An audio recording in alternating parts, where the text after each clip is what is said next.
ಬಾಲರಾಮನ ವಿಗ್ರಹದ ಮೊದಲ ಆ ಝಲಕ್ಕನ್ನು ನಾವು ನೋಡಿದ್ವಿ. ಬಾಲರಾಮನ ಶಿರದ ಮೇಲೆ ಈಶ್ವರನ ವಿಗ್ರಹವನ್ನ ಕೆತ್ತಲಾಗಿದೆ.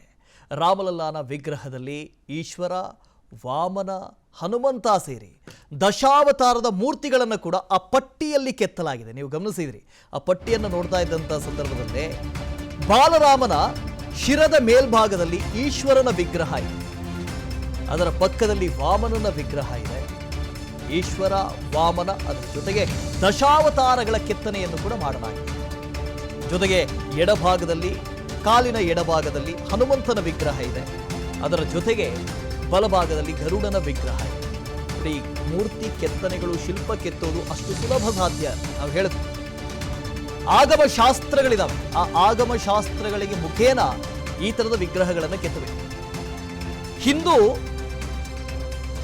ಪರಂಪರೆಗಳಲ್ಲಿ ನಾವು 3 ದೇವರನ್ನು ಉಲ್ಲೇಖ ಮಾಡ್ತೀವಿ.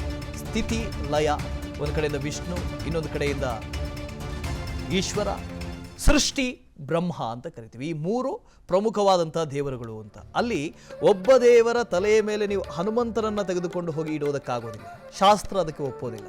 ಅಥವಾ ಗರುಡನನ್ನ ಯಾವತ್ತೂ ಕೂಡ ನೀವು ದ್ವಾರಪಾಲಕ ಅಂತ ಕರೀತಾರೆ, ಆ ದರ್ಜೆಯಲ್ಲಿ ಇಡ್ತಾರೆ. ಅವರನ್ನು ತೆಗೆದುಕೊಂಡು ಹೋಗಿ ದೇವರ ತಲೆ ಮೇಲೆ ಇಡುವುದಕ್ಕೆ ಸಾಧ್ಯ ಇಲ್ಲ. ಹೀಗಾಗಿ ಬಹಳ ಸೂಕ್ಷ್ಮಗಳು, ಧಾರ್ಮಿಕ ಸೂಕ್ಷ್ಮಗಳು ಇಲ್ಲಿದ್ದಾವೆ.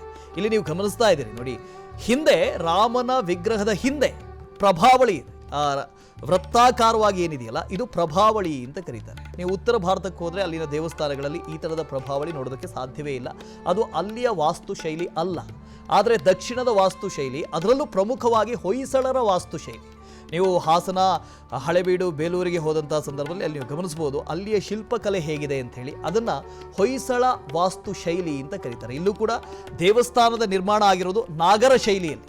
ನಾಗರ ಶೈಲಿಯ ದೇವಸ್ಥಾನ, ಮೂರ್ತಿ ಅದರಲ್ಲೂ ಕೂಡ ಪ್ರಮುಖವಾದಂಥ ರಾಮಲಲ್ಲಾನ ಮೂರ್ತಿ ಇರೋದು ಹೊಯ್ಸಳ ಶೈಲಿಯಲ್ಲಿ. ವಿಕ್ರಮ್ ಇದರ ಬಗ್ಗೆ ಹೆಚ್ಚಿನ ಡೀಟೇಲ್ಸನ್ನು ಕೊಡ್ತಾ ಹೋಗ್ತಾರೆ, ಅವ್ರ ಜೊತೆ ಮಾತಾಡಿಸ್ತೀನಿ. ವಿಕ್ರಮ್, ಬಹಳ ಕಾತುರತೆ ಇತ್ತು, ಹೇಗಿರುತ್ತೆ ಅಂಥೇಳಿ. ನಾನು ಮೊನ್ನೆಯಷ್ಟೇ ಕುಟುಂಬಸ್ಥರ ಜೊತೆ ಮಾತಾಡ್ತಾ ಇದ್ದೆ, ಅರುಣ್ ಯೋಗಿರಾಜ್ ಅವರು ಕೂಡ ಅದನ್ನೇ ಹೇಳ್ತಾ ಇದ್ರು. ಈ ವಿಡಿಯೋ ಕಾಲ್ ಮಾಡಿದಂಥ ಸಂದರ್ಭದಲ್ಲಿ ಸ್ವಲ್ಪ ತೋರಿಸ್ತಾ ಇದ್ರು.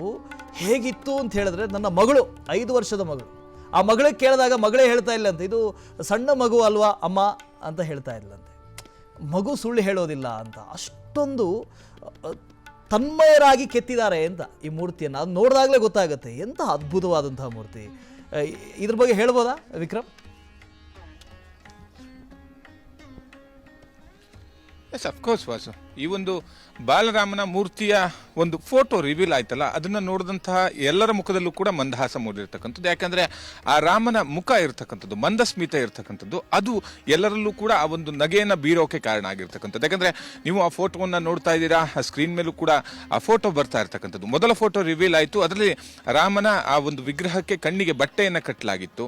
ಸೊ ಆದ್ರೂ ಕೂಡ ಏನು ಫುಲ್ ಪಾದದಿಂದ ತಲೆವರೆಗೂ ಕೂಡ ಏನಿರ್ತಕ್ಕಂಥದ್ದು ಆ ಕಂಪ್ಲೀಟ್ ಆದಂತಹ ಚಿತ್ರಣ ನಮಗೆ ಕಂಡು ಬಂತು. ಅದಾದ ಬಳಿಕ ಈಗ ಮತ್ತೊಂದು ಫೋಟೋ ರಿವೀಲ್ ಆಗಿರ್ತಕ್ಕಂಥದ್ದು. ಇದರಲ್ಲಿ ಅಂದ್ರೆ ಕೆತ್ತನೆ ಮಾಡುವಂತಹ ಸಂದರ್ಭದಲ್ಲಿ ಹೇಗಿತ್ತು, ಆ ಮಂದಸ್ಮಿತೆ, ಮುಖದಲ್ಲಿ ಮಂದಹಾಸ ಇರ್ತಕ್ಕಂಥದ್ದು. ಯಾಕಂದ್ರೆ 5 ವರ್ಷದ ಯಾವುದೇ ಸಾಮಾನ್ಯ ಮನುಷ್ಯನ ಮಗು ಅಂತ ಅಂದುಕೊಂಡ್ರು ಕೂಡ ಸಹಜವಾಗಿ ಮಕ್ಕಳು ಅಂದ್ಮೇಲೆ ಆ ಒಂದು ಮುಖದಲ್ಲಿ ಆ ಒಂದು ಕಳೆ ಇದ್ದೇ ಇರುತ್ತೆ. ಈಗ ಸಹಜವಾಗಿ ರಾಮ ವನವಾಸಕ್ಕೆ ಹೋಗುವಂತಹ ಸಂದರ್ಭದಲ್ಲಿ ಇರ್ತಕ್ಕಂಥ ಆ ಒಂದು ಚೆಹರೆ ಬೇರೆ ಇರುವಂಥದ್ದು. ಬಾಲರಾಮ ಅಂತಂದ್ರೆ 5 ವರ್ಷದಲ್ಲಿ ಆ ತುಂಟಾಟಿಕೆ ಇರಬೇಕು, ಆ ನಗು ಇರಬೇಕು, ಈ ರೀತಿ ಅಂತ ಎಲ್ಲವೂ ಕೂಡ ಇರಬೇಕು ಅಂತೇಳಿ ಈ ಒಂದು ಮೂರ್ತಿಯನ್ನ ಕೆತ್ತನೆ ಮಾಡುವಂತ ಶಿಲ್ಪಿಗಳಿಗೂ ಕೂಡ ಅದೇ ರೀತಿಯಲ್ಲ ಒಂದು ಟಾಸ್ಕ್ ಅನ್ನ ನೀಡಲಾಗಿತ್ತು. ರಾಮ ಮಂದಿರ ಟ್ರಸ್ಟ್ 3 ಜನಕ್ಕೆ ಈ ಒಂದು ಜವಾಬ್ದಾರಿಯನ್ನು ವಹಿಸಿತ್ತಲ್ಲ, ಗಣೇಶ್ ಭಟ್ಟು, ಮತ್ತೆ ರಾಜಸ್ಥಾನದ ಸತ್ಯನಾರಾಯಣ ಪಾಂಡೆ, ಹಾಗೇನೆ ಅರುಣ್ ಯೋಗಿರಾಜ್. ಇವರು 3 ಜನಕ್ಕೂ ಕೂಡ ರಾಮ ಅನ್ನೋ ಒಂದು ಫೀಲ್ ಕೂಡ ಬರಬೇಕು, ಹಾಗೇನೆ ಬಾಲರಾಮನ ತುಂಟಾಟ ಮುಖದಲ್ಲೇ ಕಾಣಿಸ್ಬೇಕು ಅಂತ ಹೇಳಿ. ನೀವು ವಿಡಿಯೋದಲ್ಲಿ ಪ್ಲೇ ಮಾಡೋದಾದ್ರೆ ಎಲ್ಲವನ್ನು ಕೂಡ ತೋರಿಸಬಹುದು, ಫೋಟೋದಲ್ಲಿ ಈಗಿನ ಟೆಕ್ನಾಲಜಿ ಪ್ರಕಾರ ಏನೇನೆಲ್ಲ ಬೇಕಾದ್ರೂ ಮಾಡಬಹುದು. ಆದ್ರೆ ಕಲ್ಲಿನಲ್ಲಿ ಕೆತ್ತನೆ ಮಾಡುವಂಥದ್ದು ಅಷ್ಟು ಸುಲಭದ ಮಾತಲ್ಲ.